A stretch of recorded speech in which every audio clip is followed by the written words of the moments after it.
The Council of Forest Industries convention has wrapped up for another year after highlighting some of the big challenges facing the industry. The key focus was on fibre supply and how that will affect not only the traditional sector, but also companies in bioenergy. For decades, there has been the traditional use of our forests in this region, but what of what's left behind when the dimension lumber producers are done with it? The forest residuals. As we come in and transform out of that, those mill residues are now pretty much fully allocated to existing businesses and industries. But we are still leaving behind in the forest fibre that isn't economic to bring out at the moment, or there is actually no market for it because nobody's making products from that kind of fibre. The Council of Forest Industries and government are looking at the issue through the lens of competitiveness, primarily on the global markets. Some would argue, though, that Canada, despite its vast resources, is well behind the rest of the world on that front. Where we have an advantage, though, is closer to home. The village of Telkwa, as an example, for their fuel management, they're looking at forest and fire management around their communities.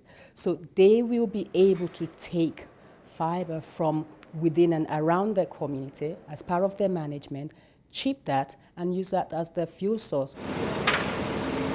The city of Prince George is an example of that with the district energy system. Dr. Conkle says in more remote regions of the province where the required fuel is more accessible, communities are doing the same. How do we sustain the small communities that we have around northern BC? And we have quite a number of them. But on the other hand, if we're able to take care of these communities and they can sustain themselves, perhaps maybe things like our fossil fuel production right now, maybe that's for a different market, not for these communities. But Kofi looks far into the future in terms of potential uses.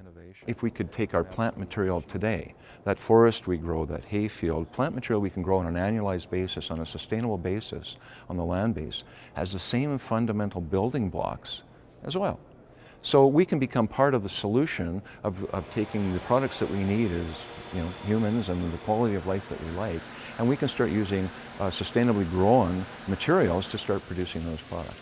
So that's the opportunity in the biochemical side of the equation in the forest industry. The province has brought together the Forest Fibre Working Group made up of all different industries to assess what fibre is out there and where it can best be put to use. Cheryl Jan, CKPG News.